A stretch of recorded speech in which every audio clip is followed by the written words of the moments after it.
9-year-old Lucas Reeves crouched in the pantry with his math workbook when his mother's voice sliced through the louvered door. It's just enough to make him fall. He won't even know. He froze. His mother's voice had never sounded like that. We need this house, Carolyn. Scott's unemployment has left us with nothing. Amanda, you can't. He's your father. I already did. It's in the red wine. Just one glass and the old man will stumble. She tucked the vial into her bag, her smile thin as a blade. Lucas's stomach turned to ice.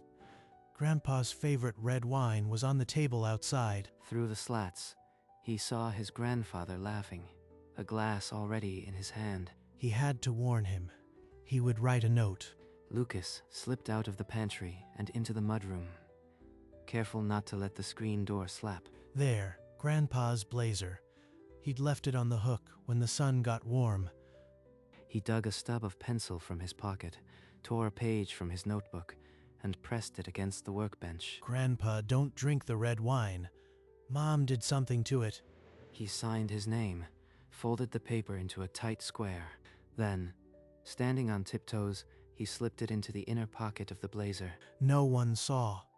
The mudroom was empty, except for old boots and dog leashes. He slipped back outside and found a spot beneath the old oak where he could watch without being seen. There he was, Grandpa George, laughing with Uncle Brian, that glass still in his hand. Put it down, Grandpa. Just go get your coat. But George Whitmore noticed nothing. He was in his element, the vineyard patriarch, surrounded by family. This very Cabernet came from vines I planted the year Amanda was born. Best decision I ever made. Lucas's hands were cold. Every time his grandfather lifted that glass, his heart stopped. Yes, it's a lovely party. My father does know how to put on a show. Scott sat alone on the porch swing, untethered from the conversation, a glass of iced tea sweating in his hand. Lucas, my boy, you are quieter than a church mouse today. Everything okay? Fine, Grandpa. Just thinking. George chuckled and turned away. The sun was dropping, painting the vineyard in amber. He walked toward the refreshment table, his glass empty, and reached for the open bottle of Cabernet. Lucas couldn't breathe. That was the bottle. A chill's coming in. Better grab my coat before the sun drops completely. Lucas watched his grandfather set the bottle down and head toward the house. George pushed open the mudroom door, still laughing about the harvest with a neighbor. This year's Cabernet will be my finest. You wait and see. He slipped his arms into the sleeves, never once checking the inner pocket. He almost yelled when he saw the blazer settle on his grandfather's shoulders. George paused in the doorway, one hand brushing his lapel. For a single heartbeat, he frowned. Then he shook his head and stepped outside, his empty glass catching the last light. Just go to the cellar. Get a new bottle, please. The note stayed hidden, pressed against his heart like a whispered prayer.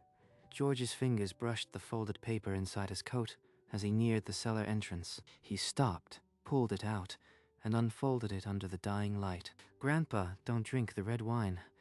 Mom did something to it. Lucas. His throat tightened.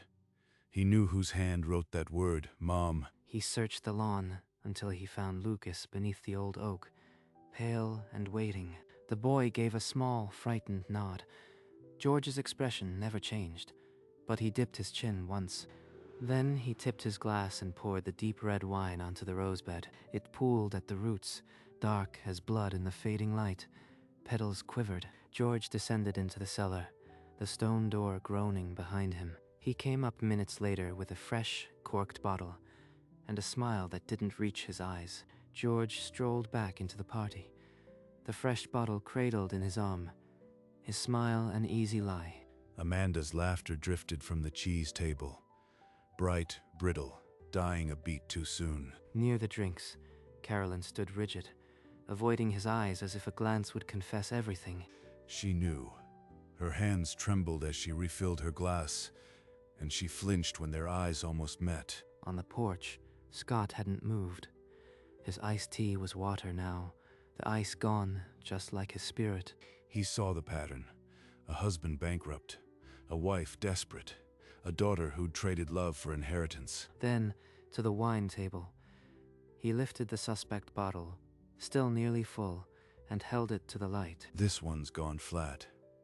I'll swap it out from the cellar. He carried it through the kitchen, past the roasting pans, and into the quiet of his study, locking the door. Through the window, he watched his family laughing on the lawn and felt the glass-thin distance between them. In the study, George sealed the suspect bottle inside a clear evidence bag, his hand steady despite the tremor in his chest. He slipped outside, the screen door hissing shut, and crossed the dark lawn to where Brian leaned against his patrol car, coffee in hand. Brian, I need a favor. Off the record. Anything, Uncle George. What's going on? George held out the bag. My grandson thinks this wine is laced. I need a lab test, discreetly. Brian took the bag, his face hardening. Lucas, that kid doesn't lie. I'll get it tested. Call me when you have results. No one else knows. I'll work it tonight. You'll have an answer by Thursday. George squeezed his nephew's shoulder, then walked back toward the string lights, where his family danced without him. The music played on, but George stood at the edge, the weight of the notes still in his pocket. The reunion scattered like autumn leaves. By Monday, only George and the vines remained. He walked the rows, remembering a small girl in pigtails who once helped him prune the Pinot. She'd chattered about horses, her tiny fingers staining purple. He'd lifted her to clip the high branches. Grandpa, how far is Saturn? Can we see the rings? Very far, but with the right telescope, you can count the rings like tree rings in an old stump. The boy's voice was a lifeline, a thread to something untainted amid the rot. 3 tense days passed. Then Thursday afternoon, a text lit up his screen. Brian, meet me at the diner on Route 7. 7 p.m. I have the envelope. George's stomach clenched. He typed back a single line and set the phone down. As dusk fell, he climbed into his old Ford and drove toward a truth he couldn't outrun. The diner reeked of old coffee and fried onions. Brian sat in the corner booth. Madden sat in the corner booth, a manila envelope between them. It's what you thought, Uncle George. Lorazepam. Enough to make a man your age black out and fall hard. George pulled the paper close, his eyes tracing the chemical name. Quantitative toxicology. Lorazepam, 2 milligrams per liter. Sufficient to cause ataxia and loss of consciousness in a 65-year-old male. His hands didn't shake. They barely moved, but something behind his ribs cracked. She planned this. His little girl. Measured it out like sugar for tea. He folded the report, tucking it into his coat, and met Brian's eyes. Thank you, Brian. Give it to me and forget you ever saw it. Brian nodded, his face pale. George paid the bill and walked out into the dark. On the Vineyard Road, he drove slowly. The report lay on the passenger seat like a passenger he couldn't turn to. He pulled into the drive, killed the engine, and sat in the dock for a long, still moment. Inside his study, he set the report on the desk and picked up the framed photograph of a gap-toothed Amanda. You were my little girl. Where did we go wrong? He stared at the photo. Then, at the toxicology report, the 2 documents framing a verdict he never wanted to read. He could call the police. He could destroy her. But Lucas would lose a mother too.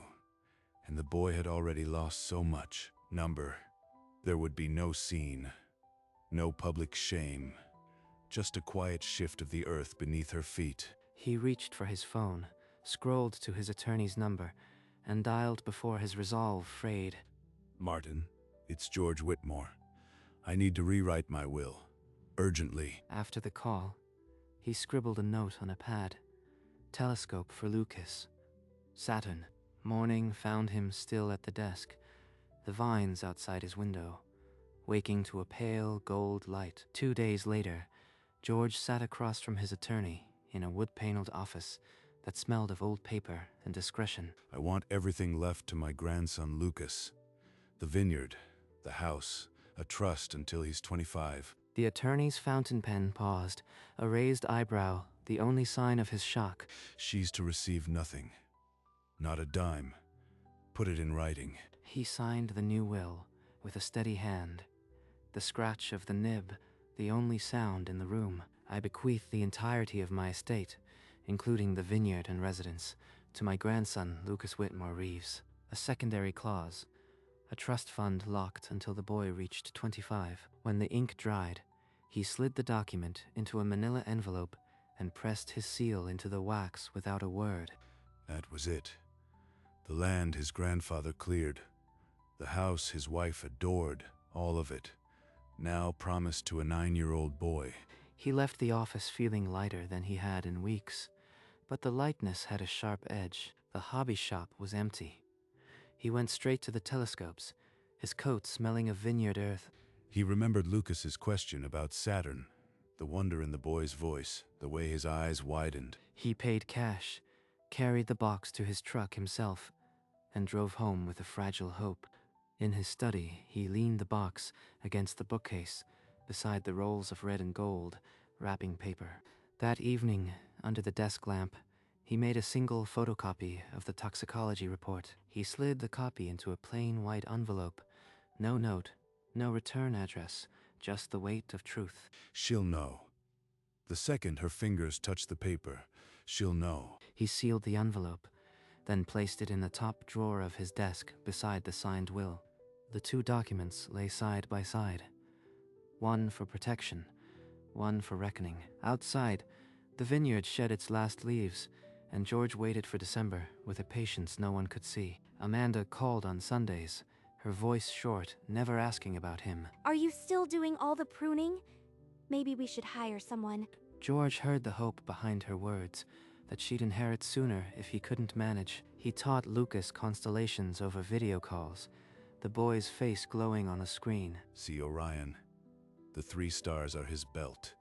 You can always find your way with Orion. Scott vanished from dinners. Carolyn made excuses, her voice shaking on the phone. George let the distance grow, feeling the family threads snap one by one. Christmas morning came with frost on the vines and pine scent indoors. He'd hung the white envelope on the tree, among the ornaments, waiting. Car doors and children's laughter outside. He straightened his back. Amanda entered with a clipped cheerfulness. Scott, a shadow behind her. Lucas wide-eyed and silent. Carolyn came alone, clutching a casserole, her eyes darting toward the tree. Come in, come in. The fire's warm and the coffee's strong. Lucas darted toward the tree, but George caught his shoulder and pointed at the white envelope. That one's a grown-up gift, Lucas. See the white envelope? A secret gift, Dad? How mysterious. Over pancakes, Scott stared at his plate while Carolyn refilled her coffee 3 times. George sat at the head of the table, calm as the winter air, watching them all. There it hung, a time bomb tucked among the glass balls. After breakfast, they drifted to the living room, the white envelope still swinging gently on its branch. When the children clamored for the mysterious envelope, Amanda laughed and reached for it. She tore the paper, expecting a check or a deed. Instead, a few typed pages fell into her hand. The letterhead read, Quantitative Toxicology Report. Lorazepam 2 mg iletal. Her smile froze, then shattered. The letters blurred, but the numbers didn't. She lifted her eyes to George. He sat immobile, watching her with a kindness she could not bear. Carolyn choked out a sound, her hand pressed to her mouth, and Scott rose slowly from his chair. What is that, Amanda? What does it say? Amanda turned, the paper crumpling in her fist, and walked stiffly toward the kitchen. Her steps echoed in the sudden, suffocating silence. George did not speak. He had said everything he needed to say before she even entered the room. Scott followed her into the kitchen, his face pale, and found her gripping the counter, the paper, a crumpled ball beside the sink. Let me see that. He smoothed the page, his eyes moving across the chemical names, the dosage, the date. I did it for us, for our family. We were drowning, Scott. I knew. I tried to tell her no, but I didn't stop her. You both. In the living room, Scott snatched his coat from the hook. No one spoke. The front door opened. A gust of winter air, and he was gone. George rose slowly, crossed to the study, and returned carrying a large box wrapped in brown paper. He set it on the floor beside Lucas, who stared at the wrapping with wide, uncomprehending eyes. With trembling hands, Lucas tore the brown paper, and the Celestron logo gleamed up at him. It's a telescope, a real one. He fumbled for the manual, his finger stopping on the diagram of Saturn. You saved my life, Lucas. This vineyard, this house, it's all yours one day, but tonight the sky is yours. Lucas flung his arms around his grandfather's neck, burying his face in the wool of his blazer. Through the kitchen doorway, Amanda stood motionless, one hand on the frame, a ghost at a feast she had poisoned. She did not move, her eyes fixed on the boy and the man who had been her father. Can we see Saturn tonight, Grandpa? Will the rings be sharp? We will, Lucas. The clearest night of the year. In that room, amid the wreckage, two hearts beat in unison, tethered by a promise. Amanda moved toward the coat rack like a sleepwalker, her heels loud on the hardwood. Amanda, wait. I am so sorry. I should have. Amanda shrugged her off without a word, her jaw set like a locked gate. She paused at the front door, one hand trembling on the frame. For a long moment, her eyes found the telescope box, the boy clutching it like a life raft. No one moved. No one called out. Come on, Lucas. Let's go set this up. The sky won't wait. Lucas nodded, already fumbling to lift the tripod. Amanda stepped out, and the door clicked shut with the soft finality of a stone sealing a cave.